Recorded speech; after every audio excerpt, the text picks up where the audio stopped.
This episode is brought to you by Headspace. Life can be stressful, even under normal circumstances. 2020 has challenged even the most resilient people I know. It's highlighted just how much we all need stress relief that goes beyond quick fixes, or really the hope for just a one-and-done Band-Aid.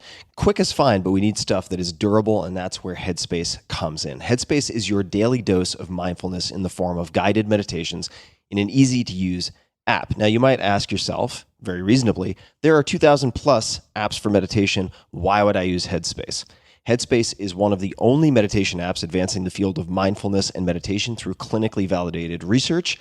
Headspace is backed by 25 published studies on its benefits, 600,000 five-star reviews, and more than 60 million downloads. So if people keep telling you to try meditation and you're like, when would I do that?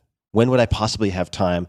You should check out Headspace. If you have 10 minutes, Headspace can change your life. Headspace offers a really light lift and a lot of features to keep you going, which is part of the reason that I've used Headspace for years now. So whatever the situation, Headspace can really help you feel better. Overwhelmed? Headspace has a 3-minute SOS meditation for you. Need some help falling asleep? Headspace has wind down sessions their members swear by. And for parents, Headspace even has morning meditations you can do with your kids. Headspace's approach to mindfulness can reduce stress, improve sleep, boost focus, and increase your overall sense of well-being. And it really starts with very, very simple practices. And if you look at my case, for instance, I just went through one of the basics today with the co-founder, Andy. I think it's Puddicombe, could be Puddicombe, I'm not sure, but former monk turned into co-founder of Headspace, has the most soothing, hypnotic voice imaginable. And I did a 3-minute meditation, something like that. It's easy, it's fundamental, and it always puts me in a better space. So I'm going through the basics. Even though I've meditated for years, I'm going through the basics once again. And I would suggest to anyone that they consider starting there. Headspace makes it easy for you to build a life-changing meditation practice with mindfulness that works for you on your schedule, anytime, anywhere. We all want to feel happier. We all want more peace. And Headspace is meditation made simple. Go to headspace.com/Tim. That's headspace.com/Tim for a free 1-month trial with access to Headspace's full library of meditations for every conceivable, possible situation. You can break glass in case of emergency in almost any situation and find something on Headspace. This is the best deal offered right now for Headspace. So check it out. Go to headspace.com/Tim today. This episode is brought to you by Theragun. I have 2 Theraguns, and they're worth their weight in gold. I've been using them every single day. Whether you're an elite athlete or just a regular person trying to get through your day, muscle pain and muscle tension are real things. That's why I use the Theragun. I use it at night. I use it after workouts. It is a handheld percussive therapy device that releases your deepest muscle tension. So for instance, at night, I might use it on the bottom of my feet. It's helped with my plantar fasciitis. I will have my girlfriend use it up and down the middle of my back, and I'll use it on her. It's an easy way for us to actually trade massages in effect. And you can think of it, in fact, as massage reinvented on some level. Helps with performance, helps with recovery, helps with just getting your back to feel better before bed after you've been sitting for way too many hours. I love this thing. And the all-new Gen 4 Theragun has a proprietary brushless motor that is surprisingly quiet. It's easy to use and about as quiet as an electric toothbrush. It's pretty astonishing. You really have to feel the Theragun's signature power, amplitude, and effectiveness to believe it. It's one of my favorite gadgets in my house at this point. So I encourage you to check it out. Try Theragun. That's Thera, Theragun. There's no substitute for the Gen 4 Theragun with an OLED screen. That's OLED, for those wondering. That's organic light-emitting diode screen, personalized Theragun app, and an incredible combination of quiet and power. So go to Theragun.com/Tim right now and get your Gen 4 Theragun today. Or you can watch the videos on the site, which show you all sorts of different ways to use it. A lot of runner friends of mine use them on their IT bands after long runs.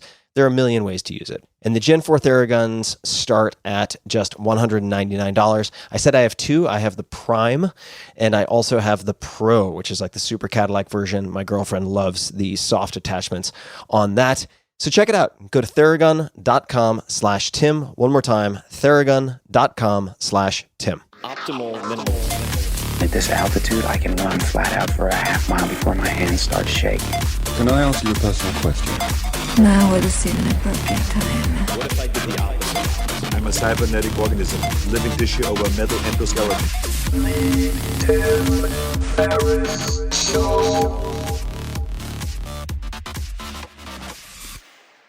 Hello, boys and girls, ladies and germs. This is Tim Ferriss, and welcome to another episode of The Tim Ferriss Show, where it is my job to interview and deconstruct world-class performers of all different types from all different fields. My guest today is David M. Rubenstein. He is co-founder and co-executive chairman of the Carlyle Group, a global investment firm with approximately $230 billion under management. Mr. Rubenstein is chairman of the boards of trustees of the John F. Kennedy Center for the Performing Arts and the Council on Foreign Relations, a fellow of the Harvard Corporation, and a regent of the Smithsonian Institution. He is an original signer of the Giving Pledge and has made transformative gifts for the restoration or repair of the Washington Monument, Kennedy Center, Smithsonian, National Archives, National Zoo, and the National Museum of African American History and Culture. Mr. Rubenstein is also host of the David Rubenstein Show, peer-to-peer conversations on Bloomberg TV, and the author of The American Story, subtitle Conversations with Master Historians, and his latest How to Lead, subtitle Wisdom from the World's Greatest CEOs, Founders, and Game Changers. He is a graduate of Duke University and the University of Chicago Law School. You can find him online at davidrubenstein.com. David, welcome to the show. Thank you very much for having me, Tim. If we hop back to your, I suppose, adolescence or childhood, depending on how we want to frame it, what direction did you think you were going to take when you were, say, in your early teens? At that point, did you have an inkling of an idea of what you wanted to be or what you wanted to do? I did. I was very interested in politics, maybe because my sixth grade teacher drummed into me and all of my classmates the inaugural address of John Kennedy and how it was poetry in prose form. We studied it. And like many young people in those days, we were attracted to the image, the vigorous image, the young image of a president who contrasted so much with his predecessor, Dwight Eisenhower, in terms of image and youth and vigor and so forth. And so I always thought that politics was the highest calling of mankind, as I would say then. And so I was interested in going into politics. And then I thought, to go into politics, you have to be a lawyer. And to be a lawyer, you have to learn how to read and write reasonably well and talk reasonably well. And those were probably skill sets that I thought I had. I didn't think I was a great scientist in terms of going to medical school. And I really didn't know about business because business was not something that was really very common in those days. This is the 1950s and 60s. There were no hedge funds. There were no private equity funds. There were no tech startups. If you went into business in those days, you only had three choices. You went into your family business, which was typically a small business. You would join a gigantic company like J.P. Morgan Guarantee or Procter & Gamble, or you might find a local business in your city that wasn't famous nationally, but basically had a local kind of business. But those are the business opportunities. People didn't think about getting wealthy, and I didn't aspire to make a lot of money. I didn't think it was realistic. So I really wanted to be in politics and be a lawyer to get into politics. When did Ted Sorensen enter the picture? And for those who don't recognize the name, as I didn't, who is Ted Sorensen? You can tackle that in either direction. When John Kennedy was elected to the United States Senate in 1952, he started hiring new staffers. He had been in the House of Representatives from 1946 on. He'd served 3 terms in the House. Then he was elected to the Senate, and he started hiring some young people. He interviewed a young man who was then, I think, 25 or 6, named Ted Sorensen, who'd been first in his class at University of Nebraska Law School, very smart person, but didn't have roots in Washington, D.C., but he came there looking for a job. He had a choice between Scoop Jackson, then a senator from Washington State, or the new John Kennedy. He decided Kennedy would offer a greater career opportunity. He became his top advisor in many ways, but also his speechwriter, and later John Kennedy would say his intellectual blood bank. And so John Kennedy's wonderful rhetoric, his great speeches, his great writings, the Profiles in Courage, were to some extent written with the great help of a man named Ted Sorensen. And so when Ted Sorensen stayed with John Kennedy when he elected president, he became his top, I would say, advisor on many different things, but principally his top speechwriter. And so I admired a man who had written these brilliant words. And so at the time that I was getting ready to leave the law school and go to law firms, I decided I wanted to go to the firm in New York that he was at, in part because they had a lot of people in that firm. Paul Weiss had political backgrounds. Adlai Stevenson had been there. Arthur Goldberg had been there. Ramsey Clark had been there. Ted Sorensen, many other prominent people were there. And I thought it had the combination of what I wanted, a lot of good legal training, but also people who cared about politics and government. And I thought if I worked with Ted Sorensen a bit, he could help me ultimately get into government myself. Are some of the best, and this is coming from someone who knows nothing about speechwriting, especially from a political perspective, are many of the best speechwriters in politics extremely young? Is it like professional sports? Because I'm thinking of your description of Ted Sorensen.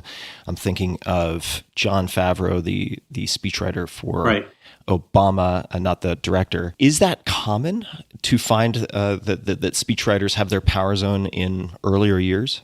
Yes, for a number of reasons.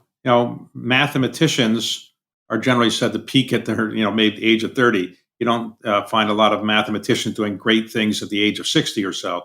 And in the speechwriting world, it requires around-the-clock kind of dedication to writing because you're working for a senator or a governor or president. There are an infinite number of speeches you have to write, and it requires a pretty good work quotient. When you're 60 or 70, you probably can't work quite those hours that you can when you're in your 20s and 30s pulling all-nighters. Also, it's not a highly paid profession. It's not like you get equity in a private equity transaction. So you're not highly paid, and therefore you tend to get people who are generally single or maybe newly married and people who are young. And that's what you see in all presidential staffs when we look at their speechwriting contingent. So yes, that's probably true.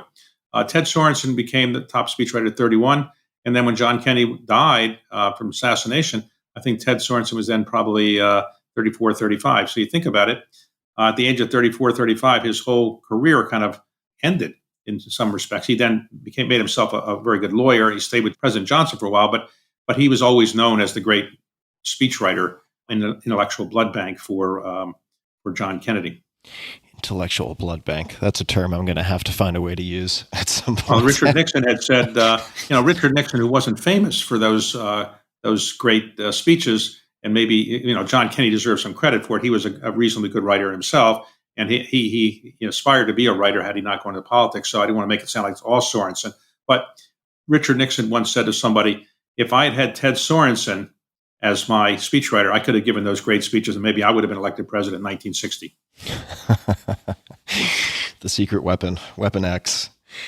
I've read a number of descriptions and also heard you describe being told when you were practicing law, some version of, "Hey, pal, you're not really cut out for this. Maybe you should try something else." Did that affect you, if I'm getting that part of the story right? Or did you just view it as a prerequisite intermediate step to politics, and as such, that did not really affect you on any deep level? I've said that many times, and it's somewhat tongue-in-cheek. Nobody was saying I was a Supreme Court clerk or going to be the greatest lawyer of all time. I suspect had I stayed at Paul Weiss, I might have worked my way up maybe to becoming a partner. It took about 7 or 8 years to become a partner, but I might not have. In my class that started at Paul Weiss, we had about 24, 25 people. I think only 2 stayed long enough, or 3 stayed long enough to be partner. So maybe I wouldn't have made it. But I would say I was an okay lawyer, but a great lawyer has a dedication to the practice of law that maybe I didn't have. They have an attention to detail that maybe I didn't have. They have a relish for kind of having blinders on and just focusing on these narrow issues, which is a very good skill. And I was always interested in so many different things. I had more eclectic interests. So I'm not sure I would have been a great lawyer, but had I been a reasonable lawyer and stayed, I didn't think the life of a lawyer was all that great. You basically had clients. You weren't going to make a lot of money as a lawyer relative to what you would make in business. You were, captive of the clients. And so I really was interested not in practicing law and probably not living in New York at the time. So I really was interested in going to Washington and getting involved in politics and maybe going to the White House. Well, let's hop to the White House next. And this is always wobbly terrain for me because I unfortunately consider myself at least moderately politically illiterate or uninformed at the very best. I'm trying to remedy that, but it's one baby step at a time. So how did you end up, as I understand it, the deputy domestic policy advisor under President Carter? How did you get there? Most people who get White House jobs tend to work in the campaign one way or the other, and they know the candidate in one way or the other. At a young age, you have people who are in their 20s, 3, 4, 5, 6, 7, 8. They're working in campaigns. So in my case, I got a job on Capitol Hill that Ted Sorensen helped me get. The person I was working for, Senator Birch Bayh, was running for president. I thought that was a twofer. I get to work on Capitol Hill. He might get to be president, so I could learn something about Congress, but I might get to work in the White House. He dropped out shortly after I joined his Senate staff, and then an opportunity came to interview for the staff that was being assembled for the general election campaign in 1976 for Jimmy Carter. Jimmy Carter had only one full-time staff person working on his policy staff, and in those days, it was small, and that person ultimately had to go out and hire a staff for the general election campaign. He came to Capitol Hill, interviewed some bright young Capitol Hill people. I got an interview. He hired me. I went to work down in Georgia for 3 months of the general election. We won the election. My boss became the assistant to the president for domestic policy, and I was one of his 2 deputies. And so I got a job as his deputy and an office in the West Wing. And here I am, 27, 3 years out of law school, and all of a sudden, I'm making more than I would have been making in private practice, as it turns out, for some strange reason. And then I got an office in the West Wing, and I'm running around on Air Force One and Marine One with the President of the United States. So pretty heady stuff, I would say. So would you describe yourself as qualified for that position, number one? And what does the first, say, month of being on that job look like for you in terms of your priorities and how you're thinking about executing? Well, I wasn't qualified by the traditional standards of having a lot of experience. But, if you look at all White House staffs, they often are filled with, at the junior level, with young people. These are people that work in campaigns, and they get rewarded by working on the White House staffs. Some of them turn out to be really great, and some of them turn out to be less than great. And I knew a lot of the people from the campaign, so I actually was pretty conversant with the people who got the jobs in the White House. And even though I was not a Georgian, and I had not been involved with Jimmy Carter, really, and I had not even met Jimmy Carter until about 2 weeks into the White House. I'd never met him in the campaign. So it was a little unusual, yes. And was there a curriculum, so to speak, or a way of learning on the job? I'm curious how someone who seems to be such a diligent student in all things, who has what seems to be clearly an almost eidetic memory. I mean, you have such a incredible ability to retain facts and figures and to then use them in speeches and fundraising and so on. How did you approach learning the job of Deputy Domestic Policy Advisor? Right. Well, I would say that the first thing you mentioned is I can remember things pretty well and details of the things 10, 20, 30 years ago, or things I read. Trying to find my keys from time to time can be a challenge, particularly if they're in my hand. So you do find this bizarre thing that you can't remember where you put your glasses, even though they might be on your forehead, but you can remember something that happened in 1312 or something. I don't know why the brain works that way.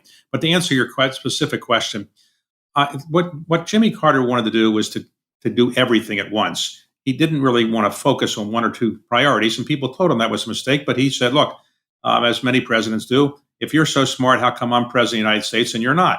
So many presidents say that. And so he basically thought, look, now's a chance to get things done that he wanted to get done. So we tried everything. So we have to have bills to Congress. We have to respond to things that Congress wants to do. And so my job was to help my boss, who was the domestic advisor, who had known Carter for quite some time. And so he had really good insights as to what Carter wanted. And we had a domestic policy staff of about 40 people. And so my job was to help coordinate things with them. They had specialties in various areas. We had to worry about agriculture, housing, energy, whatever it was. And my job was to help coordinate, write some memos and things like that. And then attend meetings where these discussions are being held. And it was a little heady when your parents have not graduated from college or high school. And then one day they're standing on the South Lawn, because I invited them, and they see me walking out of the Oval Office with just Jimmy Carter and me and a Secret Service, and we're getting on Marine One to go to some trip. And so they were kind of saying, how did this happen? And of course, I'm saying that to myself, how did this happen?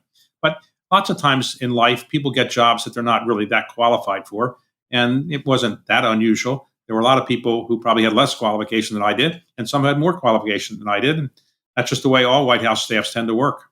We're going to get to business, of course, to the finance world and so on. But before we do, I'm curious, up to that point in time, in retrospect, what were some of the best decisions that you made or investments of time up to that point in your career? I mean, you strike me as very, at least in many respects, in many facets of your life, quite methodical, thoughtful, analytical. So whether by design or by luck, what were some of the best decisions that you made up to that point? Well, I guess there were some personal ones. I decided not to drink alcohol.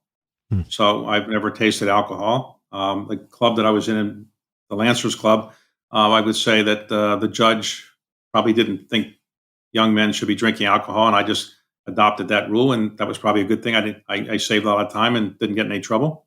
And the same with other kinds of things like drugs or things like that. So kind of staying on the straight and narrow was probably helpful. Secondly, being a hard worker, I generally had the view that if you worked hard, it was better than if you didn't work hard. You're more likely to produce something and get something done. And so I generally made myself into a bit of a hard worker and admired people who had done that as well. And so I also read a lot. I tried to perfect 3 skills, very simple ones. Learn how to write. I had a very good high school teacher, and he taught me and others in my class how to write the King's English in a way that it's comprehensible. And so I liked to write, and I thought I was reasonably good at it. And so I was pretty good at writing memos or things like that. Secondly, learn how to talk. You have to learn how to communicate as well orally if you're going to get somewhere in life. And so I took advantage of every opportunity I could to learn how to speak by taking speaking engagements or just watching people speak or reading about people who have been great speakers and practicing the kind of things they had done. And then just reading everything I could, just reading every newspaper, every magazine article I could that was relevant to what I was doing, just soaking up as much information as I could. And so those kind of basic skills were helpful to me. And ultimately, in the end, if you're willing to do all that and put the hours in, you can get somewhere in life. I've watched a number of talks that you've given, including one at Oxford from a handful of years ago, I think 2018. Right. If you were teaching a freshman seminar on, you could pick either speaking well or writing well, and understanding they're quite closely related in a lot of ways, how might you go about teaching either of those? Would there be any particular exercises or principles that you would put forth? Well, in anything, it's practice. So in writing, writing as much as you can, writing, in my case, memos or writing other things that people might read publicly, but just practicing writing, having somebody go over with you and pointing out the mistakes and learning how to make sure you understand grammar and punctuation. When Jimmy Carter was president, he was obsessed with proper punctuation and grammar. And so all of us were very careful. We sent a memo to him. It had to be written extremely well because he was very careful about those kind of things. In terms of speaking orally, it's an important skill that I think many people don't practice as much as they should. But in my case, I try to take advantage of all the opportunities I might get to speak somewhere and learn how to speak in a way that works for each person. Now, if you watch that speech, and I remember that event, I was invited to go to the Oxford, I think it's called Political Union, or I think that's what it was called. And so I'd never been to Oxford, so I get there and they say, okay, well, this is a great thing. Lots of famous people come here. I said, really, who was the speaker right before me? They said, well, last week we had Monica Lewinsky. I said, oh, okay. So I didn't know whether I was a step up or a step down. I didn't know in terms of attracting people. She probably attracted a lot more people than I did. But if you saw that speech, what I have tried over the years to develop a style that works for me, but may not work for other people, which is to not read from a text. So if I give a commencement speech or any kind of speech these days, I generally, what I do is I write out what I want to say. And so somebody might want a written text, or I might outline it. And then I try to commit it to memory. And I find when you're looking at an audience and you can look at them in the eye, not looking up and down, up and down, up and down, you can be a more effective speaker. But, everybody can't do that style. Many people get nervous about not being able to remember exactly what they were supposed to say. And my own view is it's not that hard if you practice it. So if you watch speeches I give or interviews that I do, I don't use notes. My view is that I can commit most of it to memory. And if I forget one or two things, nobody will really remember that. And I think it's easier to have a conversation that way. It's also easier to give a speech that is going to be listened to, as opposed to when you have your head buried down and you're just reading from a text. So the Oxford Union presentation portion was probably 30 to 40 minutes, and you have a very action-packed word per minute rate. You do not dilly-dally, so you get a lot in. It's probably hour to an hour and a half worth of material for a lot of other people. How do you commit that to memory? Is it reading it over and over again? Is it practicing it as a rehearsal? What is your process? My process is, if I'm going to give a speech, and it works typically, the kind of speech I gave at Oxford is a speech I've given before, so it's not that hard. A speech talking about my background and the things I'm working on or whatever it might be. So it's not that difficult to do. If I'm giving a commencement speech and want to say something a little bit different, I do tend to write it out, and then I try to take the written thing, and then I'll give it to the university if they want to have a written record of what I was, my actual text, and then I'll commit the 15 points that are the key ones and just kind of memorize the key points. And I can do it because my brain works in a certain way. I remember after point one, the logical thing is to have point two, and after point two, the logical thing would be go to point three. And so it's really not that hard. I find that people who actually have notes in front of them actually stumble more than people that don't have notes, because when you're reading from a page, sometimes you might misread something, you might mispronounce something. It's actually easier when you don't have notes in many respects. Though I have been surprised, honestly, sometimes people who are gifted speakers, sometimes they have notes in front of them and they're just better at reading a text than I guess I am.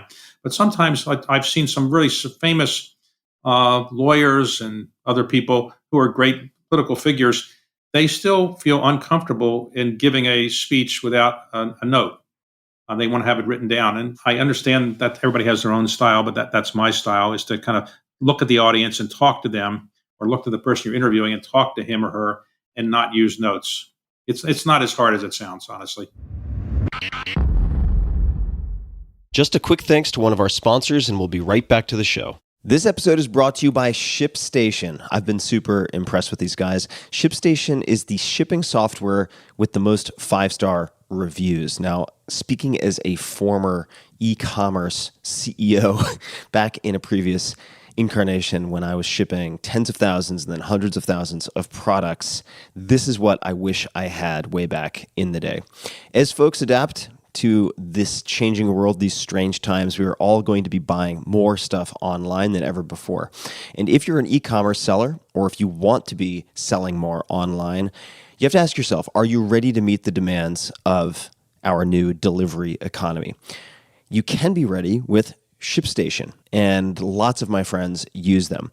So why ShipStation? When you're selling online, getting a lot of orders out fast can be super hard. I've experienced this firsthand. How do you keep track of who gets what? Which shipping carrier should you use? How do you process refunds? How do you process returns? How do you do all of that? Are you getting the best rates?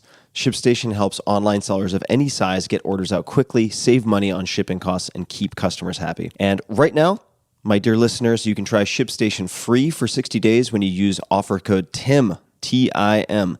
There's absolutely no risk. You can start your free trial without even entering your credit card info. Just visit ShipStation.com, click on the microphone at the top of the homepage, and type in Tim. One more time, ShipStation.com, click on the microphone at the top, and type in Tim. That's me, TIM. Check it out. How did you decide, and when, at what age did you decide to become an entrepreneur? Well, I didn't really decide at a young age I wanted to do that. My goal in life was simply to work in the White House. And I thought, okay, I got my goal. I'm 27 years old. I'm at the White House. And I thought that in the second term, Carter would be reelected, because most presidents get reelected. Most, obviously, we've seen the one that didn't get reelected recently, but most get reelected. The ones that didn't in the 20th century, though, were Gerald Ford, George Herbert Walker Bush, and Jimmy Carter. But they get reelected. And my thought was, Jimmy Carter is a really smart person. Ronald Reagan is very old. I thought, how can he get, he can't get out of bed in the morning. He's 69 years old. I'm now 71. So I don't think it's quite as old as it used to. In fact, he looks kind of young now, 69. How did he was so young. But I thought, how could Carter lose? He's so smart. Yes, we had hostage problems, but we'll get the hostages out. Yes, we had inflation, but it wasn't his fault. Yes, we had gas lines, but it wasn't his fault. So there's a cognitive dissonance that works in the White House, like in any place that has power, I guess. And basically, your view is anything that's bad information, it's because people don't know as much as you know. And if anybody knew as much as you know, they would make the same decisions you would make. And most presidents have that same view, which is they're making the decisions because they have the best information coming to them. And then they make the decisions. And then those decisions, when they're implemented, should work out. If they don't, it's because they're not communicating properly or people aren't understanding properly. So I thought Carter would ultimately be understood better, communicate better, and he'd get reelected because he's running against an old man who was too conservative. When that didn't work out, I had to do what you may or may not have had to do in your life, which is to recalibrate my life. So all of a sudden, people told me what a brilliant young man I was.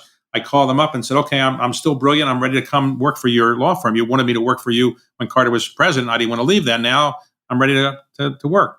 And I hadn't planned on any of this before because I had always thought Carter would be reelected and I would be in the second term, maybe the senior domestic advisor. My boss might have become attorney general or something like that.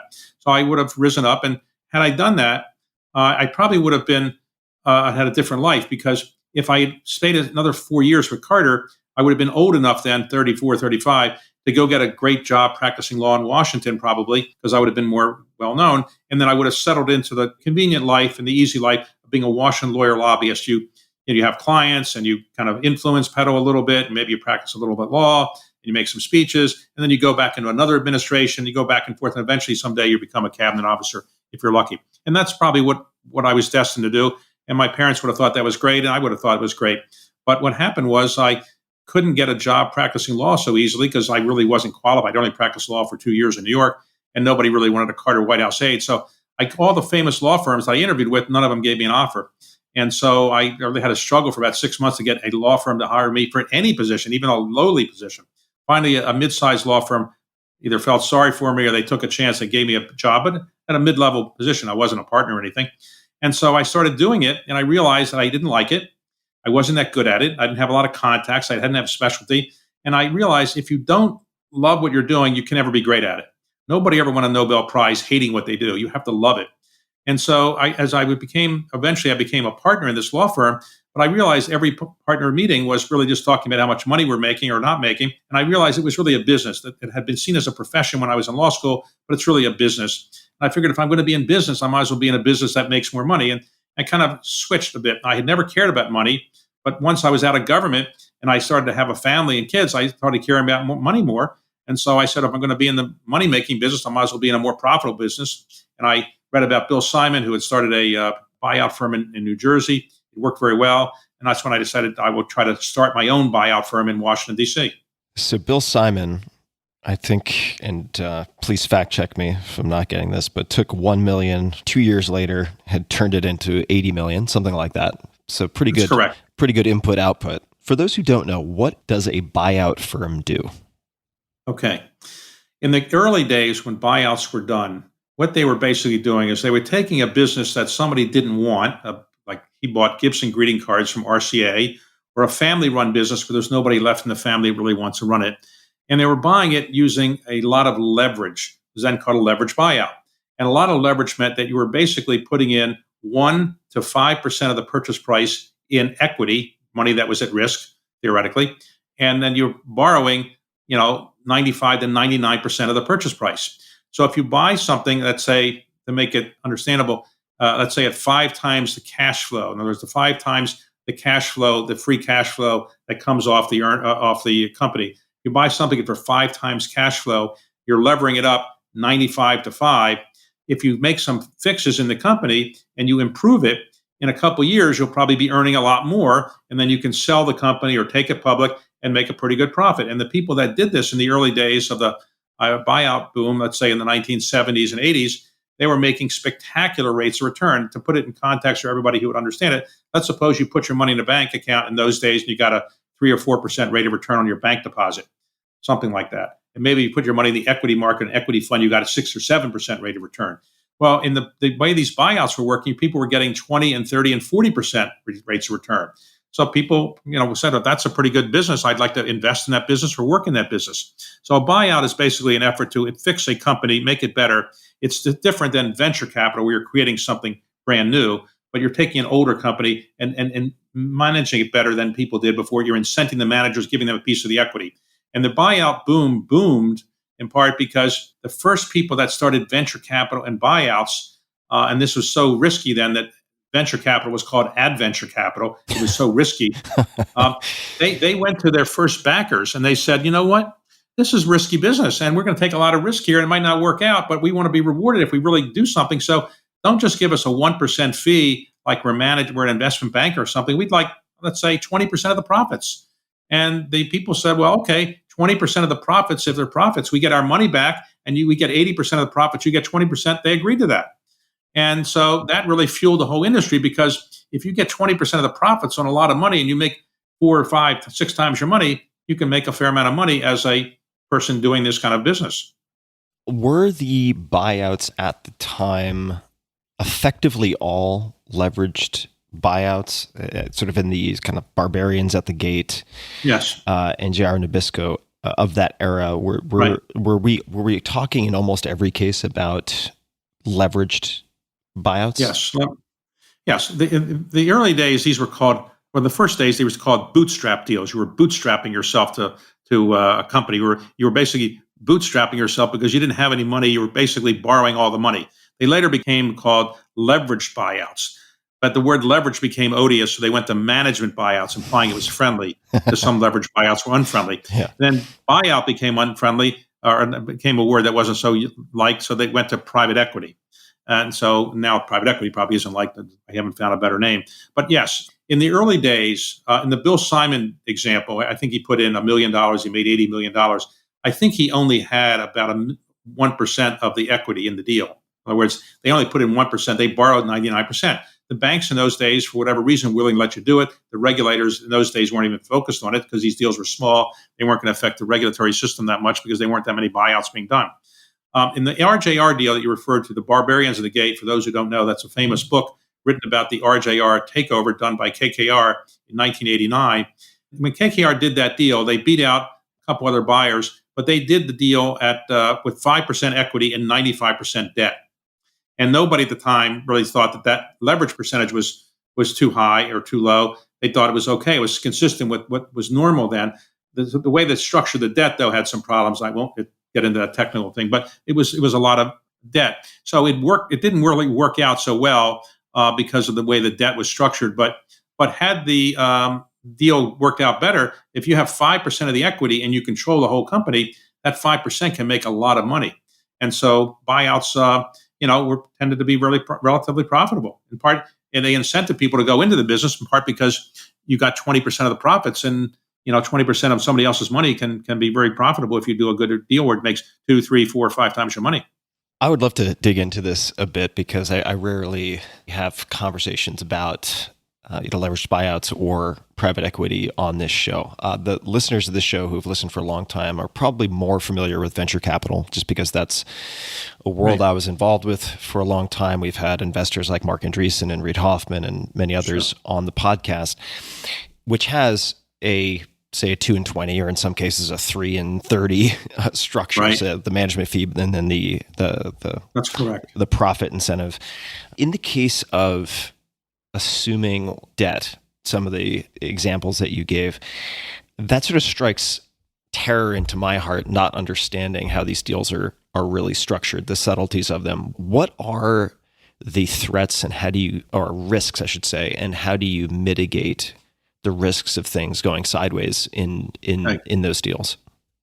In the early days of the buyout world, the people doing the deals were former investment bankers to some extent. So they were finance people, and they were borrowing 95% of the purchase price. Well, that's a problem because if the economy goes south, then your projections are probably going to be off. You don't have a lot of margin. In the late 1980s, around the time of the RJR deal, a lot of people were doing deals with 5% equity, and then the economy went into a recession. And there was a kind of a bubble burst, and a lot of the deals went under. And so the buyout industry reshaped itself.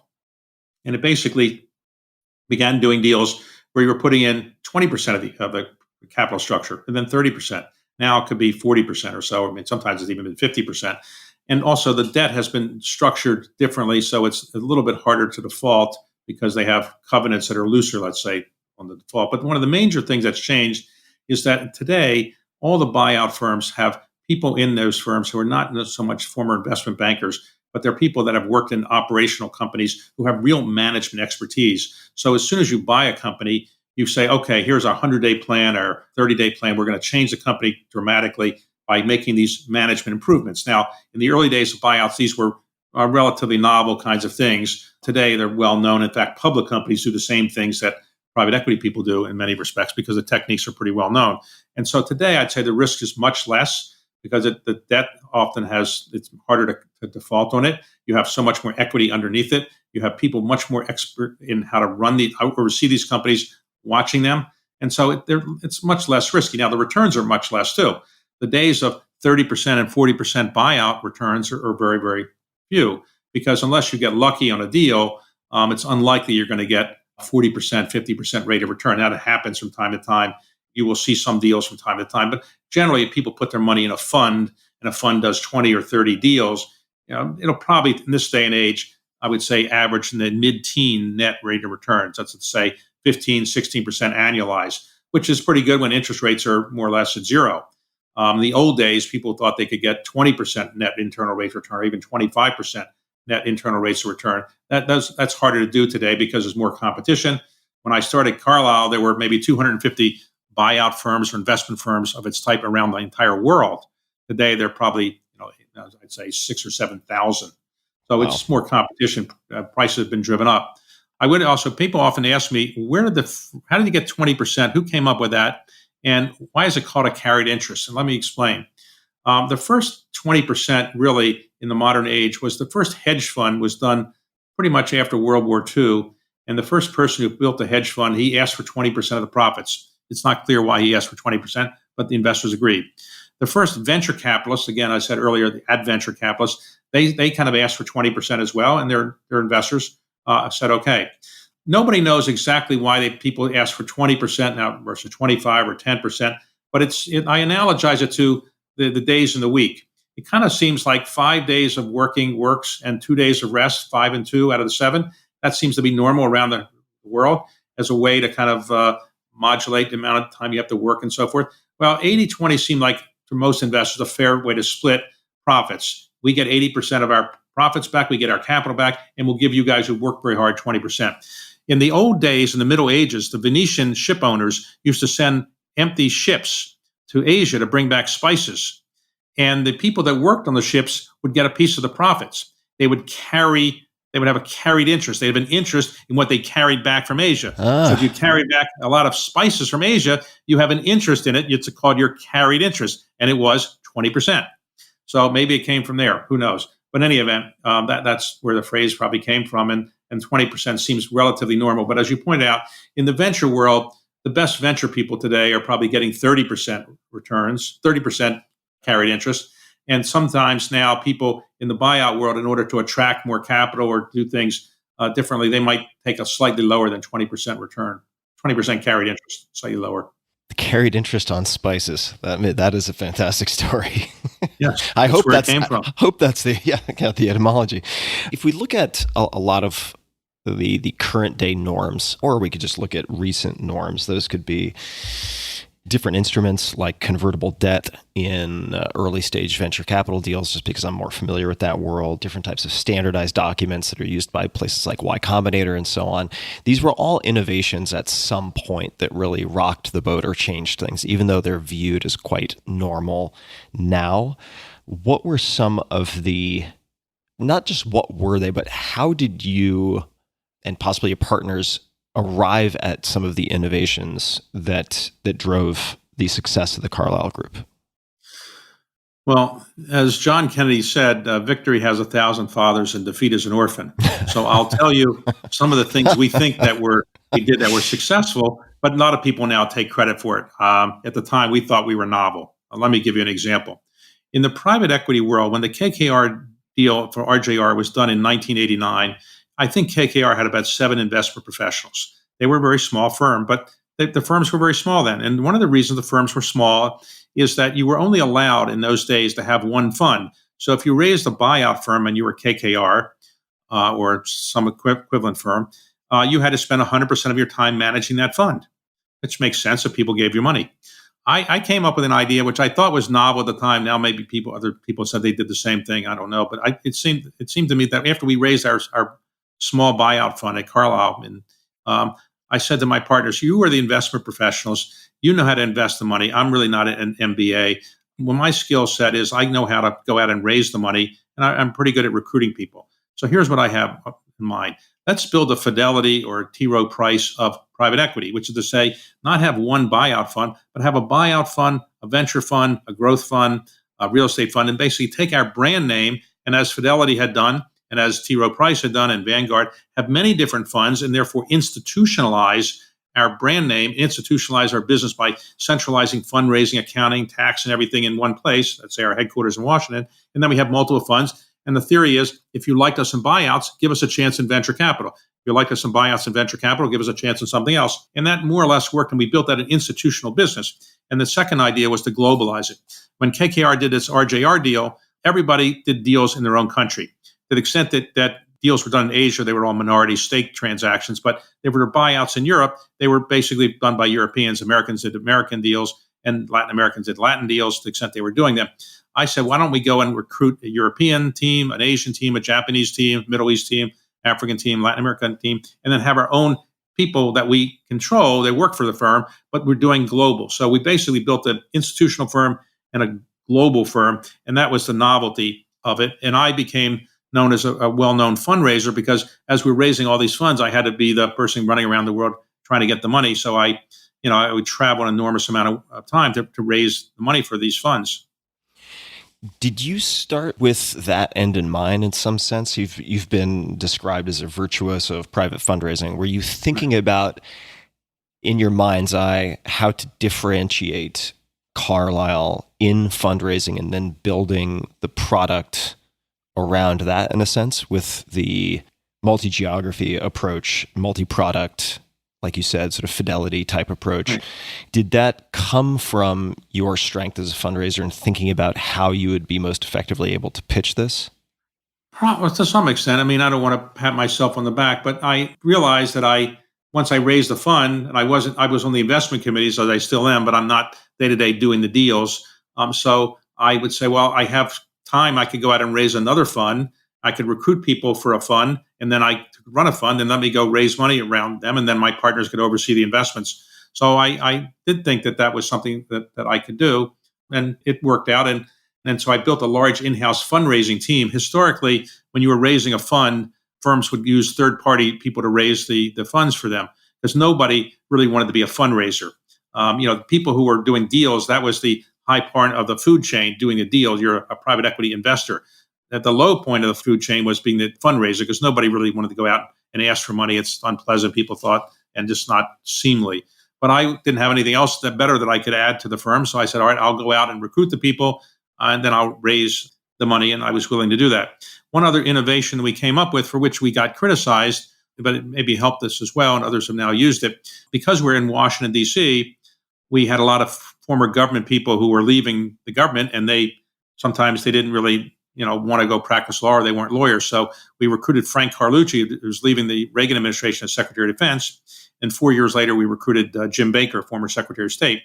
And when these people joined our firm, and we brought in other people like Arthur Levitt, the former head of the SEC, Dick Darman, the former head of OMB, George Herbert Walker Bush as an advisor, we became very well known because we had these famous people. Now, they weren't doing deals, but if you were invited to a dinner with David Rubenstein in those days, you wouldn't show up. If you're invited to a dinner with Jim Baker, you'd probably show up.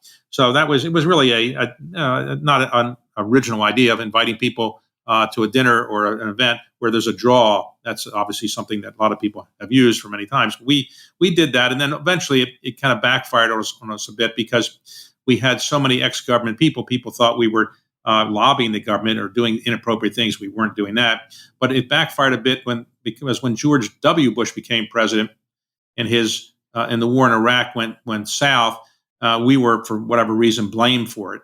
And so people thought, well, the father's connected to the firm, and Jim Baker's in the firm. He's close to Bush.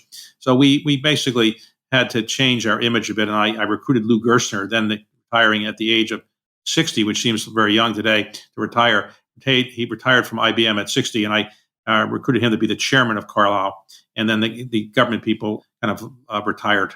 When that all went down with respect to the Iraq War and so on, the accusations associated with that, how did that affect you, if it did? You seem, at least from a lot of the reading, to be very unflappable. Did it have a significant impact on you, or did you take it stoically and keep calm, carry on? How did that experience sort of travel through you, if that makes any sense?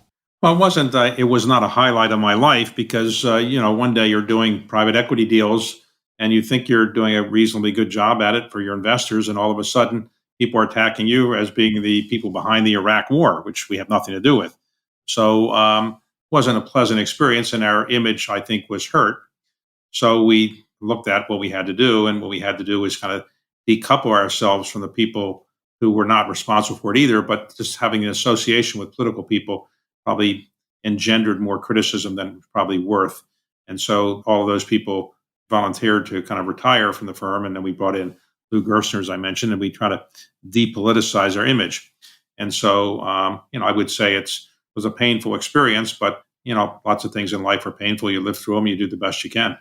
If we come back to your reputation as a virtuoso of fundraising, what mistakes do you think novice fundraisers make? What are some of the more common mistakes that you've seen in your career? Well, in the fundraising world, there are three types of fundraising. Basically, there's political fundraising, there's philanthropic, and there's business.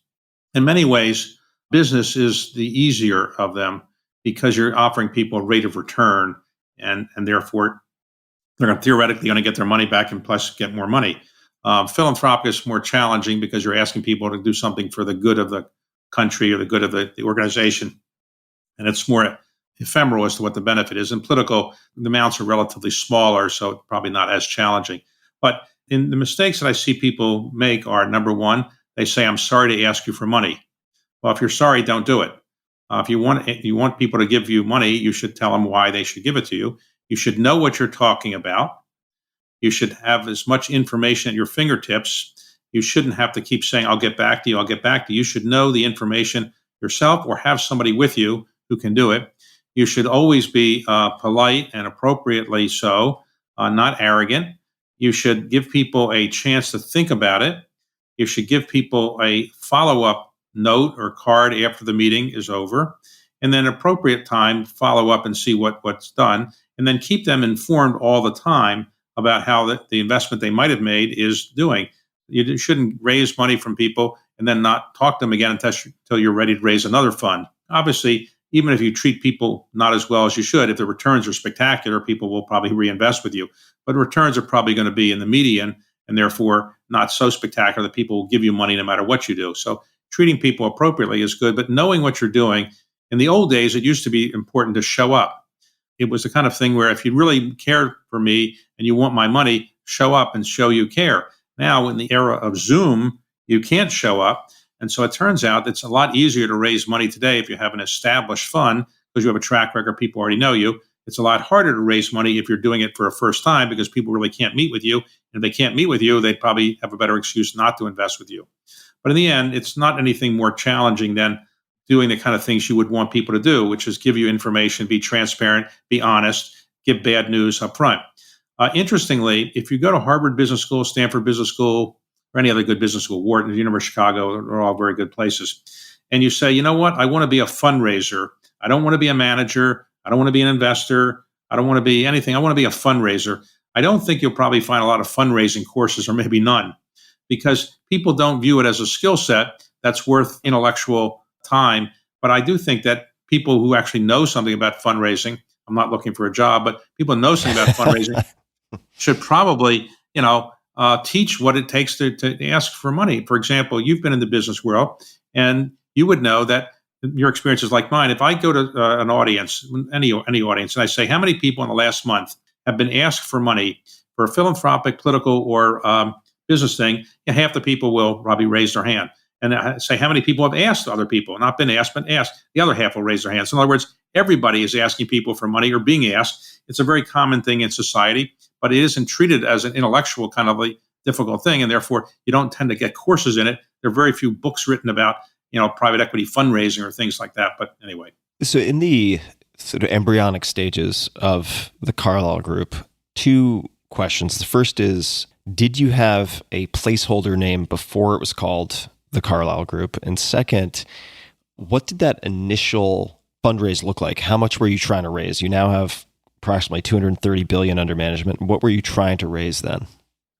If you look at the original business plan for Apple, Microsoft, Amazon, or any great company, and I wouldn't say we're in that league, you will see that their original business plan probably bore little relation to the company that they actually turned out to be, because the world changes and so forth. Remember, Jeff Bezos was only going to sell books. That was his plan. He didn't really think about doing anything else till much later, or at least a few years later. In our case, we originally decided to have a name that would be one of the usual Greek and Roman names that you can roll, that you're named after Roman or Greek goddesses. But all the ones we looked at were either taken or we couldn't pronounce them. So then we came up with a thing that says, why don't we just say what we are? Washington International Finance and Investment Corporation. But people pointed out that didn't exactly roll off one's tongue. It was too long. And so one of my partners said, well, what about Carlyle? Because he had read a book about the man named Andre Meyer, who was the then running Lazard Frere, and he lived at the Carlyle Hotel in New York and had he was not married, and he had a nice lifestyle. And I guess my friend or partner at the time aspired to live in the Carlyle Hotel and have a kind of a single man's lifestyle in the Carlyle Hotel. And it seemed like a good, easily pronounceable name. It sounded a little British, and therefore maybe it sounded like we had some, class behind us. And so we went with it. And what was the initial target fundraise? How much money were you aiming to raise? Well, we originally wanted to raise $5 million, not $5 billion, but $5 million. And so a friend of mine who's now in the firm helped us get it done. We raised it from 4 investors, one a West Coast bank, one was T. Rowe Price, one was Alex Brown, and the other was the Mellon family out of Pennsylvania. And ultimately, they put up the $5 million. And then after about a year or so, the Mellon family bought the others out. And so they became our main partner. Let's double click on that, because you've mentioned it was hard to get a job. You were calling these people who had expressed all of this hot interest in you when you were a player at the White House, and then no return calls. What were some of the key decisions or factors that allowed you to raise that money? Well, the $5 million was really raised because the person who was helping us was a man from T. Rowe Price, and he was a friend of mine. He helped us. His name is Ed Mathias, and he ultimately became part of our firm later on. But he basically had a really good network. And again, $5 million isn't that much. It was $2 million to operate the firm and $3 million to invest. We were going to, each time we had a deal, we would raise money on a deal by deal basis. That was the theory. It was a little challenging to do that from time to time. But so it wasn't that much money, obviously. In our first fund, we ultimately went out to raise a fund at one point after a couple of years, and we raised $100 million. And so that was all we could raise. Our second fund was about $1 billion or so, but that was because we had invested a lot of money alongside the $100 million fund, co-invested it, and our track record was good. If you have a good track record, you can raise an infinite amount of money if you're, do reasonable things to ask people for money. If you have a bad track record, no matter how polite you ask, it may not make much difference. When you say good track record, could you give people an idea of what that track record looked like? Yes, we in our first couple deals, we were making maybe 2, 3, 4 times our money on some of the early deals, and that was pretty good. They were small deals, and they weren't gigantic deals, but they were good enough to give people a sense that we probably knew what we were doing and we were okay. And I think people were willing to take a chance on us. But it's a concentric circle. First, you raise money from your friends and your relatives. Then you raise money from people you might know in your city. Then your state. Then your region.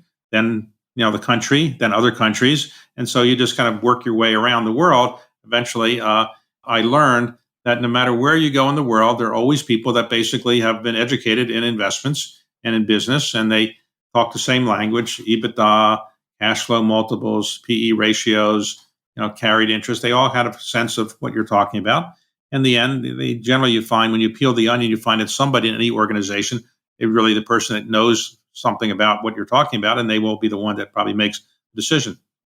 What did you do differently from other fundraisers? If you had to pick one or two things, Looking back, what did you do differently? I mean, you were clearly a top performer within that skill set. What did you do differently, would you say? Well, for one, it was novel to have a big in-house fundraising team at that time. Now it's fairly common for large firms, but in the old days, as I was saying earlier, if you were raising a fund, you were probably only raising one fund a year or every couple of years. So you would go out and hire Merrill Lynch or Lazard Frere or somebody that had a full-time team that did nothing but raise money. I built an in-house team. That was unusual, and it was all around the world. And I heavily incented them. They were heavily rewarded for doing well. So we were paying our fundraisers probably more than the market would dictate we had to. And as a result, we got very good people and we retained very good people. And then I was willing to schlep around the world, go anywhere, see anybody, do anything to kind of help make the case. And so since I was a founder of the firm and I was willing to run around the world, I could see a lot of people, and people kind of respected the fact that I would show up in, places that many people didn't show up in very often. If you're open to saying a little bit more about compensation, I'd be very curious to know how you ultimately, at least at that point in time, ended up incentivizing your fundraisers. Well, fundraisers tend to get compensated in any business world, or any salesmen, as generally, you can call them fundraisers here. Salesmen generally get compensated as a percentage of the revenue they bring in, or some percentage of something. And so we had a kind of percentage that we would pay people. And if they had a spectacular year, we wouldn't say, well, you're making too much money this year, so we'll cut the percentage, or we won't give you as much as you're entitled to. So we would honor our commitments. Now, therefore, our fundraisers were very highly compensated. In hindsight, we could have changed the way we structured it. Now we've got a system that's a little bit more complicated in terms of, we say, well, you get compensated more if it's a harder fund to raise, compensated less if it's an easier fund to raise, so forth and so on. But at the time, to get it going, I was not interested in that nuance. I just wanted to get into the market, get the money raised. And so we probably were more generous than maybe other people. You mentioned a name earlier that I know is featured in your book, How to Lead, Wisdom from the World's Greatest CEOs, Founders, and Game Changers, and that is Jeff Bezos. Right. Now, the implicit in the title, How to Lead, is that one can learn at least how to be a better leader. And you have a tremendous list of names of those you've interviewed: Jeff Bezos, Ruth Bader Ginsburg, Phil Knight, Oprah, and so on. What are some of the deepest impressions that have been made on you from your time with Jeff Bezos? What are the sort of learnable or emulatable aspects of Jeff? Well, Jeff is a very smart person, very hardworking. My interview, he pointed out some of his tricks, which I wish I'd known, which is getting 8 hours of sleep every night. I could have gotten more sleep over the last, 30 years if I'd realized that was the key. Doesn't make decisions before 10 in the morning. Doesn't really make decisions late in the afternoon. Tries to make only a limited number of big decisions in a week or so. So he's very creative and very smart.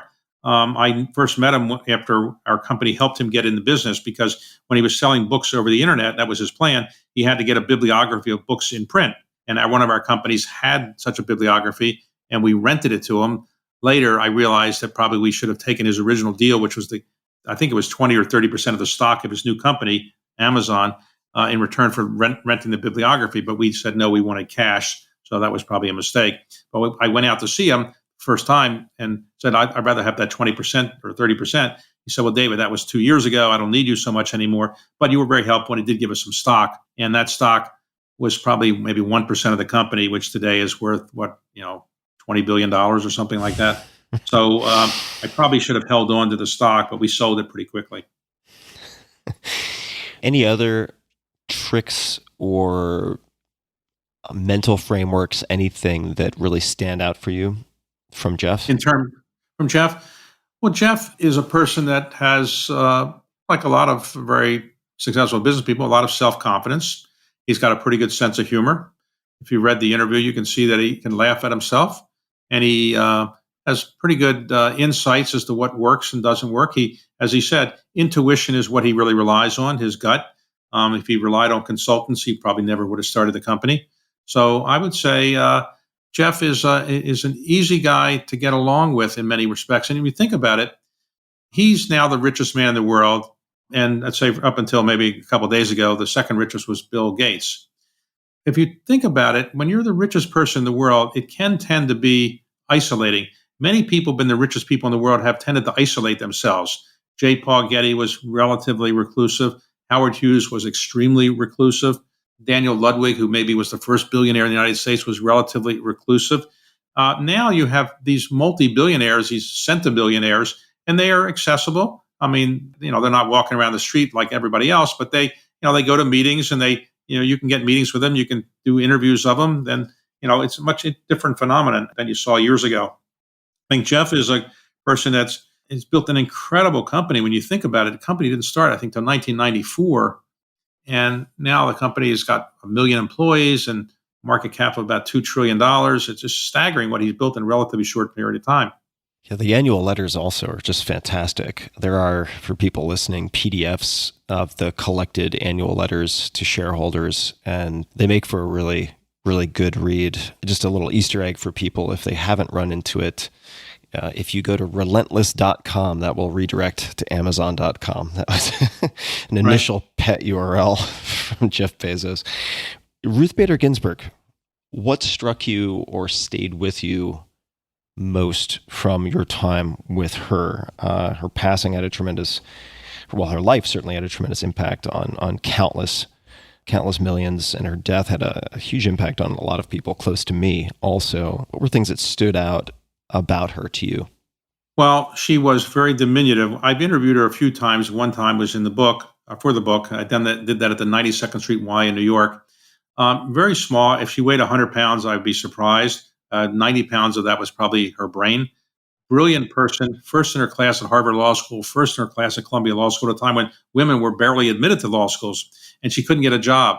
But it's a complicated person to interview in some respects, because when you interview her, she would not respond right away. In other words, if you ask me a question within a millisecond, I'm going to give you an answer. Maybe I shouldn't, but I do. And that's what most people do.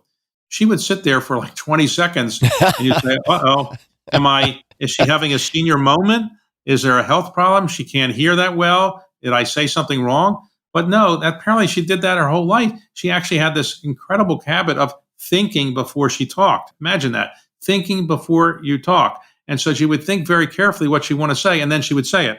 So a lot of times people were put off by that, but I wasn't. I got to know her reasonably well because as a chair of the Kennedy Center, she would come relatively frequently to see operas, and she get the gigantic standing ovation. So I realized after a while I had to be careful, because every time I would announce she was there, it would be a 20-minute standing ovation. And presidents of the United States, they get a 2-minute standing ovation. She would get 20 minutes. So we had to kind of calibrate the times we'd introduce her, because we knew it would set things back by 20 minutes, but she deserved it because she had really represented women in a time when women weren't really being represented for gender equality. And she revolutionized and really created the gender equality law that we now have. And as a member of the Supreme Court for more than 20 years, she really helped write some historic opinions. You've interviewed and certainly have met many iconic figures, the names that we've mentioned, known to millions. Does anyone pop to mind, anyone you've spent time with who is an extraordinary leader who's perhaps lesser known? They could be well known within a niche or within a particular industry, but just in terms of broad mainstream awareness, perhaps are not as well known as some of the names that we've mentioned. Well, there are always people that you interview who are not as well known as I think they should be. They've done great things, but they're in a narrow niche or something. But before I respond to that in detail, I would say that as somebody that does interviewing yourself, you've done, I don't know how many podcasts, is it 500 or 1,000 or something? About 500. Right, 500. It's an interesting format when you think about it. Why don't we have any interview transcripts of Julius Caesar, William Shakespeare, Charlemagne, Alexander the Great, Henry VIII, Abraham Lincoln? Well, this format of interviewing people for information and to some extent entertainment is a relatively new phenomenon in the grand scheme of intellectual development and civilization. Obviously lawyers depose people, and that happens in court, but as a way to kind of learn, reading an interview and listening to an interview and being interviewed is a relatively new phenomenon. I kind of attribute it going back to maybe the early days of the Tonight Show in the 1950s, when people went on television, they were interviewed, and people thought it was not only interesting but entertaining. and as presumably podcasts and other things are now. And I just wish I had a chance to go back and interview some of these people.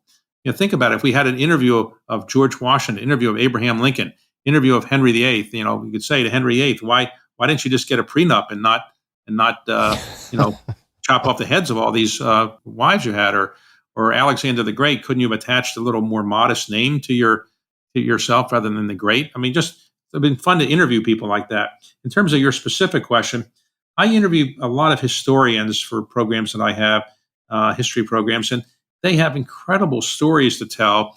They themselves are not as famous as the people they're writing about in many ways, but they know the person so well that you feel like you're talking to the person. So when you talk to Robert Caro, who spent 35 years of his life working on Lyndon Johnson, you feel like you're talking to Lyndon Johnson. Or when you talk to Doris Kearns Goodwin, you feel like you really understand Lincoln or the other people she's written about, FDR, or so many other people. So I often like to interview writers as well because they can do a terrific job of explaining things in ways that you didn't really understand before. You mentioned Robert Caro and LBJ, also the author, as I know you know, of The Power Broker. And right. When you established the Carlyle Group, you established it in Washington, D.C. instead of on Wall Right. Street. And I would love to, and this is just my personal curiosity, talk about your perception of power in politics, because I'm familiar with money as a currency in the world of business and investing. I'm familiar with, say, status within the world of research and academia. The different flavors or species of political power, though, are not it's a native language of mine. I really haven't had Right. much exposures. When you spend time in a nexus of political power like Washington, D.C., what are the different forms that it takes? Because there are certainly many benevolent drives among those who are forming policy. And then there seems to be also, a drive to power. And I'd just love to hear, given the amount of Okay. time you've spent, sort of what your experience of and perception is of power. Well, throughout history, some people have liked to have power because it gives them a sense of control over their lives and the lives of others, makes them feel more important. It makes them feel maybe they can accomplish something. If just the thrill of having power isn't enough for them, they want to actually accomplish something with the power. And it's intoxicating in many ways. As Henry Kissinger famously said, power is the ultimate aphrodisiac. In Washington, D.C., you could be a wealthy billionaire or multi-billionaire and try to meet with a senator or a congressman or a cabinet officer, and they may not care how wealthy you are, because if you don't have power in Washington, you're a dead person. So, people in Washington care more about who the chairman of the Ways and Means Committee is than who is the CEO of a major company. People in Washington, they care about who's got an important job in the White House more than they care about who's starting the next venture capital fund that's going to be a terrific venture capital fund. So Washington is a place where power really is the ultimate card and means something to people. And it's interesting when you don't have the power, you're out hailing a cab with everybody else. But when you have the power, you can get almost anything done and you want in Washington. That's what people in Washington have as their currency. The coin of the realm here is having power. And money isn't as important in Washington as it is in virtually every other city. You've studied history. You've studied the historians who write history. And I've spent a lot of time certainly restoring, preserving, highlighting, re-highlighting history in many, many different ways through your philanthropy. If you look back as someone who, I believe, as you mentioned, aims to read 100 or so books per year, if you had to pick, one or two books that really highlight power of the white hat variety, meaning the use and wielding of power for the forces of light. This sounds very grandiose, but I think you get the idea. And then, one or two that exemplify the opposite, someone who is perhaps overly intoxicated, that fell into a delirium or just was otherwise wielding it in more of a black hat manner. Do any books, biographies or otherwise come to mind for either of those? Well, there's a new book out that I've interviewed the authors on, Peter Baker and Susan Glasser, about Jim Baker, who was the ultimate gold standard as White House Chief of Staff under Ronald Reagan and then the Secretary of Treasury and Secretary of State. It's basically, I wouldn't say it's completely favorable, but it's pretty favorable about what he did. It has some of his warts in there, as we all have warts. He was a partner in our firm for a number of years, so I know him quite well. It's a really good read on power in Washington, D.C., because for 12 years, he had an incredible amount of power. I think the book that won the Pulitzer Prize for Robert Caro was the book on Lyndon Johnson in the Senate. And that is the best book about what it's like to have legislative power. And a terrific read. I'd say presidential books, the ones that I like are, I think, Ted Sorensen's book on Kennedy was a great look inside the Kennedy White House from an insider.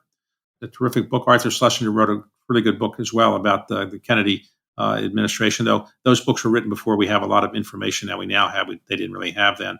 I'd say most presidents have biographies that are pretty flattering. There's another one out now that's not completely flattering, but my former boss, Jimmy Carter, by Jonathan Alter, a very good book, and really the first full-length biography of Jimmy Carter that has the good and the bad in there. People tend not to write books about presidents that say how terrible they are. Obviously, books about Andrew Johnson are not going to be that favorable, or James Buchanan are not that favorable. Probably Warren Harding are not that favorable. But generally, the people who write books, if they're writing them, they're generally, you have to live with somebody for 3, 4, or 5 years to do that. You generally are going to do it if you find reasonably good things about a person to say. You generally don't want to spend 3 or 4 or 5 years of your life writing a book about somebody you actually hate. So you don't usually get terrible books about people. They do point out their warts. Autobiographies written by presidents tend to be in a fairly unique category because they're not going to say how terrible they are. They don't usually put out all of their insecurities or so forth. But some people have written really good books who are presidents, and it's a genre that I think is not one where you get a lot of Pulitzer Prizes from people who've written presidential autobiographies. But the new one by Barack Obama, I haven't read yet, but I hear it's very well written because he's a very good writer. But it's only one of the 2 volumes, so it's not complete yet. Do you read any fiction, or is it entirely nonfiction? That's a good question. I do not read fiction. We all have our failings in life. We all have our weaknesses. But my theory is that I'd like to get as much information as I can. And so more factual information is probably in nonfiction than fiction books. So I recognize a lot of research is done for good fiction books. I tend to read books that I know something about. So to read 100 books a year and are meaningful books, you've got to have a system. And to do it, one of the ways I get it done is I'm interviewing authors all the time. And so I have to read the book. So I kind of force myself to do it. But I'm reading books about things I know pretty well. So history, business, philanthropy, or politics, things I know reasonably well. So, I've read, when I read the 23rd book on John Kennedy, at that point I know it pretty well. So it's not that hard for me to get through it. If I had to read a physics textbook or a chemistry textbook, it would take me about 10 years to probably get through it. So to read a lot of books, I'm reading things I know reasonably well and can absorb it pretty quickly, and I can get through them pretty readily. How do you choose those books? I mean, even though you're reading 100 books, let's just call it per year, right. I know that you feel like you're in, as we all are, a race against time. You're not, right. We're all in the process of sort of trending towards extinction, personal extinction. How do you choose your books, right? Because some people listening might hear a 23rd book, and that might be an exaggeration, but I know you've read a lot of books that overlap. How do you choose the books that you dedicate time to? And do you ever quit books? Do you ever stop when you're partway through? I generally, when I realize I'm reading a book that isn't that well written or not as good as I thought, I might just skip to the chapters that I think I really care about. So sometimes I generally don't like to do that, but I generally feel that sometimes books are not as great. I won't mention some that I've read recently where I said, why did I pick this book? I'm going to interview this author in this book. I can't even get through this book. It's just not, English is, not the person's native language. I suspect. I can't believe this book. But, I never will tell anybody that. I do think it's a courtesy to read the book if you're interviewing the author. So I try to do that. That's the way I force feed myself a bit. And I don't have any disrespect for fiction. I just tend not to be as big a fiction reader as I probably should have been or I was when I was younger. But in terms of the way I pick the books is I love to go to bookstores and caress the books, pick them up, look at them, figure out what might be appealing. Secondly, I read the book reviews of New York Times and other places to see what's coming out there. And then I'm now in the category of people sometimes send me books. Friends of mine, are writing books all the time. And so I get a lot of those books. And then people think I might be good for a blurb. So people send me books that they want me to put a blurb on or say something about it. And generally in subjects that I know something about, people tend to send me books. So I just do it that way. But what I wanted to comment about the books, though, is this is very important to me. I care about books because it opened a new world for me. And that's why I love reading, because I can learn so much. And, I get wherever I got in life, I got through education. And by education, I mean learning continuously. And when I give a commencement speech, I like to tell students, look, the word commencement means beginning, not the end. So don't think you're educated. You're just beginning. And I remind people that 30% of Americans who graduate from college never read another book in their life. 50% of Americans have not bought a new book in a bookstore or ordered a book online in the last 5 years, 50%. And so that's called illiteracy. You can read, but you choose not to. And I think reading books is better than reading newspaper articles or magazine articles, which I read an enormous amount as well. But books focus the mind. It takes many hours to get through a book, and therefore it has a certain concentration skill, which is useful. The other problem, which is even more serious, is illiteracy. It turns out that 14% of Americans are functionally illiterate. They can't read past the fourth grade level. And I don't mean that they came from a Spanish-speaking country and they can read Spanish, not English. I don't mean that. I mean, they can't read it in Spanish either. And it's a sad situation. 80% of the people in the juvenile delinquency system are functionally illiterate, and 2/3 of the people in our federal prison system are functionally illiterate. That is one of the greatest causes of income inequality. If people can't read, if you can't read, you're not going to get very far in life, in my view. So I really try to urge people, and I've set up a lot of literacy kind of things to kind of encourage people to do more. But obviously, I'm a drop in the bucket compared to what is necessary. What do you consider some of the most leveraged or intelligent ways to address that problem? Because you're very effective, I think, in a lot of your giving, very thoughtful, and a lot of people are not. There's feel-good philanthropy, then there's do-good philanthropy, and there's a lot in between. In terms of addressing illiteracy, what are some of the most surgical, sort of highly leveraged approaches in your mind? Well, to answer the question, I'd say as a general rule, I try to find things that I can start in philanthropy, I could finish in philanthropy, I'm likely to be alive to see the benefit of it, and I have some intellectual interest in it. Literacy is something I've created the Literacy Awards at the Library of Congress and try to do some things there, but I don't have enough money or enough time on the face of this earth to really tackle something as big as literacy. It's a gigantic problem. We just need to do a better job of keeping people from dropping out of high school. For one thing, we have 1.7 million people dropping out of high school each year. Many of those cases, it's for lack of literacy. They just lost interest or other issues, but people dropping out have a high illiteracy factor. So I don't have a solution for it. If I did, I would have been in Iowa and New Hampshire, maybe running for president. But I decided not to run for president because I'm too young. I'm only 71 years old, and nobody so young and inexperienced could probably get to be president. So I didn't go to Iowa, New Hampshire. But to be very serious, I think it's one of the kind of problems we should get more people to focus on. You rarely, I can't even think of when the last time a president of the United States talked about the importance of literacy and the importance of reading. And I think if we could get people to read and not drop out of high school, that would be a big push towards but reducing income inequality and enhancing social mobility. Yeah, I agree. It could mitigate that, I think, tremendously.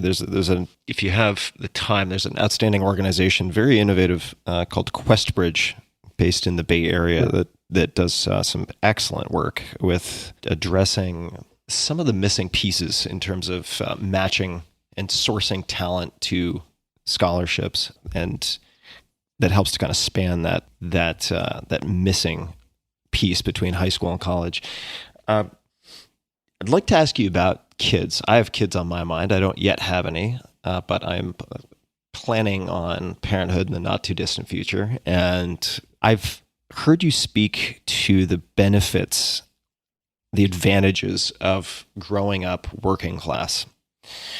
And I'd love to hear you describe your advice to new parents who may have scrapped their way to some modicum of success or financial security as to how not to raise kids who are complacent or entitled or any of those things. It's I've seen very few. I have seen examples of it done well, but I haven't seen that many. And I'm just curious to hear your thoughts and what advice you would give. Jackie Kennedy famously said, if you mess up raising your children, nothing else in life matters. And she's right. And it's the hardest thing in the world to do. People have been doing it forever, and some people have done a bad job of it. Some people have done a good job of it. It's not easy to do. If anybody knew how to perfectly raise children, they would have told people by now and everybody be followed it. So it's not easy. I would say it's easier to be a child in many respects when you're not from a wealthy family, because you realize you're going to have to make it on your own. So poverty is not a wonderful thing. I'm not saying people should be raised in poverty and it's going to be good for them. But if you come from a lower middle class family, as maybe I did, or a blue collar family, in hindsight, it's a great thing. I wish at times that my parents had more money. I could have gotten certain things I wanted that I didn't get. But in the end, I realized if I was going to get anywhere, I had to make it on my own. My own children have grown up in a time, I have 3 children, grown up in a time when, I was reasonably wealthy by any normal human standards, not by Bill Gates or Jeff Bezos standards, but by any normal human standard, a very wealthy person. So how do you raise them in that context? Well, one, don't give them too much money. Don't buy them all the things they want. Make them do well in school by showing them how important it is to you that they do well in school. Don't flash your money in front of them or in other people. Try to live a more modest lifestyle. Now, if you're very wealthy, you don't have to be take a vow of poverty all of a sudden.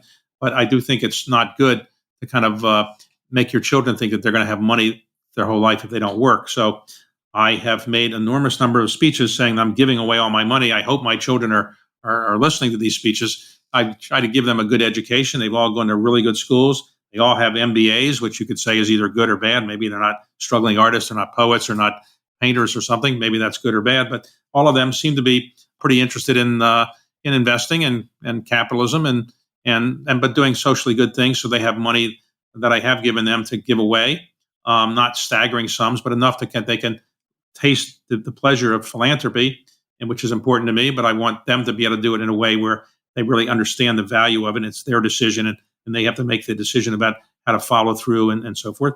But look, raising children is not easy. You'll find out if you get children that it's one of the great pleasures of life. That's why so many people want to have children, but it's also one of the great struggles of life. How do you raise children? And people, always say to me, well, when do you stop worrying about your children? I say probably when they're about 70 or 75, you may not worry about them that much because you're always worrying about your children. And because, something can always go wrong. And it's a fear that every parent has, which is that their child will not be happy or healthy. At this point in your life, what do you fear, if anything? I mean, do you have any present fears or recurrent fears? Well, I guess I'm 71, so I would like to be able to live a reasonable lifespan. My parents made it to 85 and 86. It means my genes are reasonably good if I don't do something stupid or have a bad accident. So I think my fears are not getting everything done before my time is up. So I call what I'm doing now sprinting to the finish line. I'm now trying to get things done I probably should have done a long time ago, but I didn't do. I'm at 70, I came out with my first book. At 71, my second book. I'm trying to do one book a year. What was I doing in my 30s, 40s, 50s, and 60s? Why wasn't I writing books then? I wish I was, I have a bucket list of places I haven't been, things I want to go do. I haven't done yet because I've been working pretty hard my life and haven't really relaxed in quite the traditional sense. But, maybe I'll get to do some of that. But I want to, just get more things done. I want to give away the money that I have committed to giving away. I want to kind of do the kind of patriotic philanthropy things I'm interested in doing. I'm involved with a lot of universities and medical research. I want to see those projects finished to the extent that I can. So, and then, I want to do it in a way that would make my children proud of me. And, my parents were proud. And I often ask people in my interviews, if you've seen them, I generally get around to saying, well, did your parents live long enough to see your success? And people ask me, why do you ask that all the time? And I said, well, one of the great pleasures in life is seeing a child grow to be successful. And I want to know whether a child really had that before their parents passed away, if they did. And I try to remind people that it's a very good idea if you're successful, even if you're not successful, but if you have the means to do something, to honor your parents while they are alive. It's a lot more fun to do that for them and you when they're alive than when they're not alive. And I made some mistakes in that area. I probably should have done much more to honor my parents than I did. But when my father passed away relatively unexpectedly, I realized I really hadn't done enough to honor him other than, he was happy with my success in life. But I decided to find something to do, and he was a Marine. He was in World War II, so I kind of realized that the Iwo Jima Memorial was kind of falling apart a bit, not falling apart, but it needed some repair. And so I put up the money to do it in his honor. But then I realized my mother, she could die suddenly, so I decided to have something named for her in Washington, D.C., and I surprised her, brought it to see her. Her name was there, and then I got her to sit down at the dinner with Ruth Bader Ginsburg, and which is one of her role models, and she really loved spending a couple hours with Ruth Bader Ginsburg. So, but I should have done that earlier, and probably I made a mistake in not doing that earlier. So I encourage people to try to do more of that. Are your parents alive? They are alive. They are alive, and they must be proud of you, right? They are. I mean, they say that they are, and they tried and worked very hard. Very similar, on some level, similar background. Kind of middle class, lower middle class, right. And I'm scrolling through my mind's eye, thinking of what honoring them might look like. I'd love to hear you speak further to that, because if someone listening, say, doesn't have the means to dedicate a memorial or the connections to invite their parents to a dinner that might be as meaningful, which are amazing. Don't get me wrong; those are incredible gifts. Right. What advice or words might you have? Well, I'll give you some advice. Not that you need my advice, but there used to be a famous football coach named Bear Bryant. He used to coach for Alabama, and one time he was hired by AT&T to do an advertisement for, I think it's Mother's Day. And Mother's Day was traditionally and has traditionally been the most used phone day. This is before people had cell phones, I suspect. And so he went on TV, and his mother had passed away not too long earlier. And they had him do an ad. It said, today is Mother's Day, or tomorrow is Mother's Day. Please call your mother. I wish I could, but I can't anymore. And it kind of reminded people, to call your mother while she's alive. And so when my father passed away, my mother was living alone in Florida, and she didn't want to move back to where I was living, and she didn't want to move into any kind of assisted living or anything. So she's living alone in her house. And I resolved to call her every single night, which I did for the remaining 5 years of her life. And she later told people that, there was a highlight of her day. She was getting a call every day with clockwork wherever I was in the world. And so I wouldn't say that everybody has to call their parents every single day, but calling them more frequently is probably a good idea, just to kind of show some respect. And so that doesn't take a lot of money to do that. Yeah, it's got me thinking.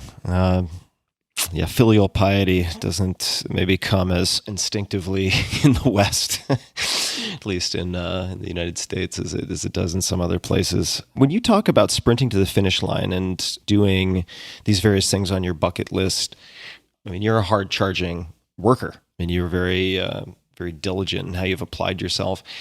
Aside from doing more in a sort of broadly sweeping way, are there any must-do bucket items for you that are just non-negotiable? I need to do these before I turn to dust. Well, I just want to make sure my children are as prepared for my not being around as possible. So I'm happy to try to still work on that. There's some philanthropic projects that I have in mind that I want to get done before my time is up. Some in the patriotic philanthropy area, some in the education area, some in the medical research area. I'd like to get those done. And I also want to do as much as I can to give back to the country in many ways. That's what patriotic philanthropy is about to me. And I expect to have a book out in that, and not, maybe the year after next, a book on what giving back to one's country it means. My next book is going to be it's coming out next year. It's about what it means to be an American, and what are the qualities that make one an American as opposed to a European or somebody other country. And so I enjoy writing these books, and I enjoy giving speeches and talking about my thoughts. And so I'm really happy. My problem is I'm now 71, and you're not going to live forever. So I'm trying to just get things done, and giving away my money in an intelligent way. My children are ultimate legacy. That's an important thing to me, and giving back to the country in whatever way that I can. Those are the things I kind of focus on a bit. It's just a few more questions, and I appreciate all the time. 60 Minutes, because of this patriotic philanthropy, as you put it, has called you Clark Kent in a suit and tie. You've done a lot. Of these many things that you have done that you would put in the category of patriotic philanthropy, What are you proudest of, or what holds a particularly strong sort of foothold in your heart? Is there anything that really stands out for you? Well, I would say it. I'll answer your question in a moment. But interestingly, when my mother did pass away, I went through all of her papers, and she had scrapbooks of all of my patriotic philanthropy things, and none of the scrapbooks, none of the articles about Carlyle. She was really interested in what I had done, and she told me that when I started giving away money to kind of give back to the country, what I call patriotic philanthropy, she was extremely proud, and that's where she collected all the articles about that, not so much Carlyle's successes. So the interesting thing about patriotic philanthropy is it's a relatively small part of my philanthropy, maybe 5 to 10%, but it gets 99% of the attention for whatever reason. It's just because people aren't doing it so much. So if I, give a large amount of money to a cancer center at a cancer hospital, that's a good thing, though it's modest compared to what Bill Gates or other famous cancer philanthropists are doing. But if I give $10 million to keep the Washington Monument kind of in reasonable shape, that gets an enormous amount of attention. Maybe it should, maybe it shouldn't. But I've been surprised at how much attention it gets and how few other people seem to want to do it. But I try to convince a lot of the people at the Giving Pledge and other places that they should do. They're a lot richer than me, and many of them, to do these same things. But it doesn't seem to attract as much attention. Maybe because people think the government should be doing this. I don't know. But my mother used to watch it, and so one time I decided that I wanted the Lincoln Memorial, which is such a famous part of our history. I thought it needed some repair, and it was kind of run down a bit. And the Park Service doesn't really have the money to do everything. So I said, I'll put up a certain amount of money to fix it. And they said, let's announce it in front of the Lincoln Memorial. I said, okay. So we have an announcement there. And as soon as we're doing it, it's covered on C-SPAN Live. It starts to snow. So I'm sitting there in the snow, and I get a call on my cell phone. It's from my mother. She's watching C-SPAN. She said, David, put your hat on. It's snowing. So I said, okay. So your mothers always are paying attention, and okay. So I put my hat on. Anyway, I've enjoyed this, fixing the monuments or preserving documents like the Magna Carta, or I have a historic book collection that is probably one of the better American book collections of historic American books. And ultimately, I'll give these things away and to places that seem appropriate. And I like putting them on display. And the reason I put them on display is that if you look at a computer slide of the Magna Carta, or if you read a computer slide of the Washington Monument, it doesn't have the same impact as visiting it. The human brain still gets much more out of visiting something. You prepare for it. You learn more when you're there. You may learn more afterwards. And so I'm trying to get people to learn more about our country's history. And the reason is this. If you want to have a good democracy, you have to have an informed citizenry. That's what the founding fathers believed. An informed citizenry will lead to a better democracy. Right now, we don't teach civics very much in our country's history, and we don't teach in our country's schools, and we don't teach very much about American history. You can graduate from almost any college in the United States without having to take an American history course.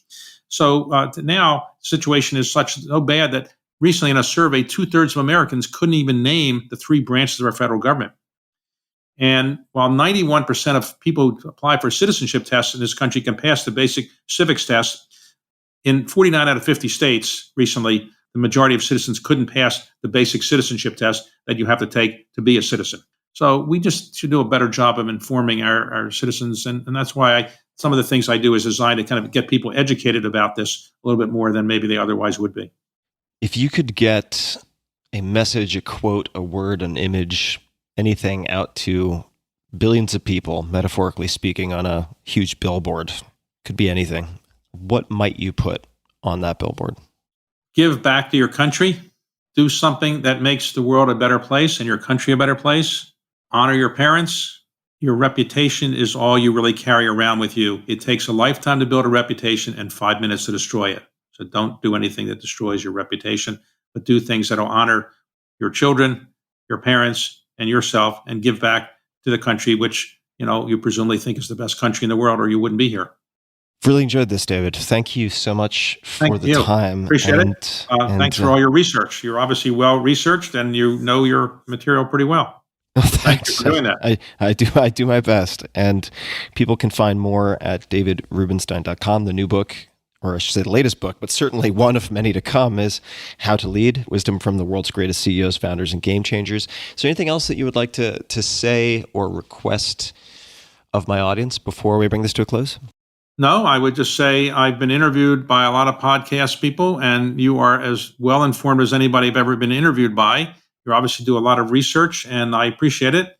And you have a very soothing voice, which works quite well on podcasts. So I know you have done other things in the business world and so forth, but you have a real future here. And I look forward to listening to a lot of your podcasts I'm going to go back and reread some of your books. Okay. Oh, thank you, David. I really appreciate it, and this has been really enjoyable for me. And perhaps at some point post COVID, we'll bump into each other. Maybe so. But my new book is going to be 7-Day Work Week. We need a 7-day work week.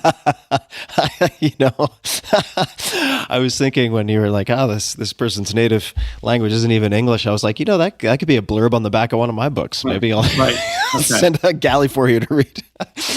But really appreciate it. And to everybody listening, we'll have notes for everything at tim.blog/podcast. Hey guys, this is Tim again. Just a few more things before you take off.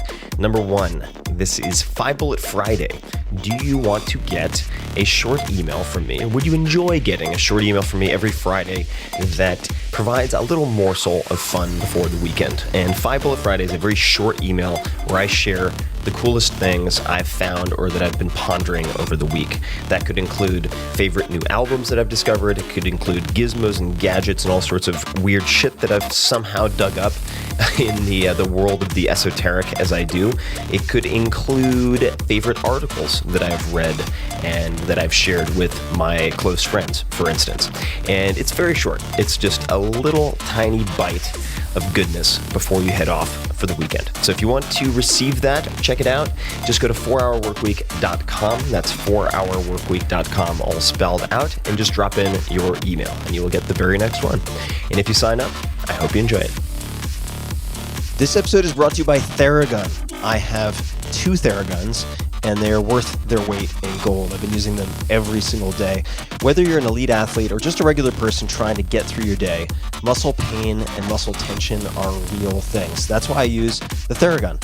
I use it at night. I use it after workouts.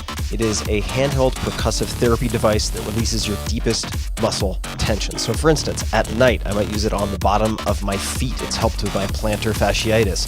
I will have my girlfriend use it up and down the middle of my back, and I'll use it on her. It's an easy way for us to actually trade massages, in effect. And you can think of it, in fact, as massage reinvented on some level.